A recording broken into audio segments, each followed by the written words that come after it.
Here's to our last Sunday routines, another day, another dump. And here, we're heading sa newly opened beach park sa Lapu-Lapu City. So, ihapit sa amin sa Jollibee to gather small snacks for our Dre. Nigabot pa lang namo sa park is maka-amaze jud kaayo. Naa sila giasang tigbantay kana si ate na naka-red cup. Before we enter, nag-snack sa mi kay dili pwede ang snack sa playground. Na-adjud garbage area para iwas katat, which is a really good practice para ma-maintain ang kalimpyo o safety din hisud sa park. Makita jud ang excitement o kalipay sa mga bata dinhi. Klaro man kaayo kay nang dali-dali na umdula si Dre. Mao ning giingon na wa jud sukod ang kalipay. Timing sad kay di crowded ning visit namo around 6 PM. Mao, kudos kay Mayor Ahong Chan to realize kini nga project. Sa mga taga-Lapu-Lapu diha, this is where your taxes go talaga. As on my personal experience as taga-province currently living sa Cebu, mao jud ni among dugay na gipangita. Nahira jud ang play area sa mall compared kaninga playground kay more realistic ni.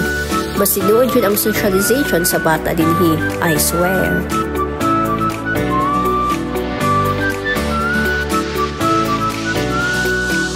Ang nakalindot sa ani nga park is dili siya putyo-putyo ra.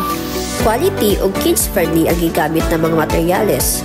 Sistematay sa dinhi kay gilahi nila ang area para sa mga smaller kids like 7 below din lahi sa tang sa bigger kids.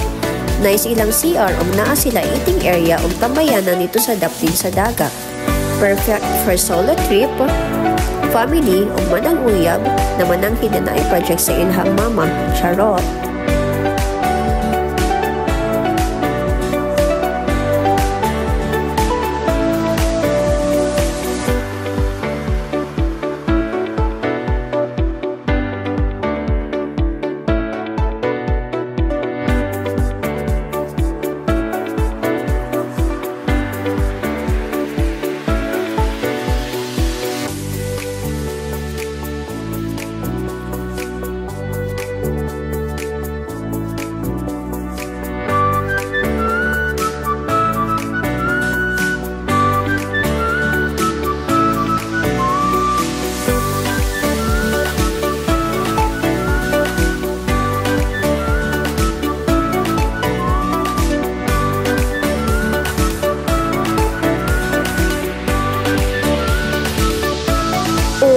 Unsay pagihuwat nimo, laag na diri.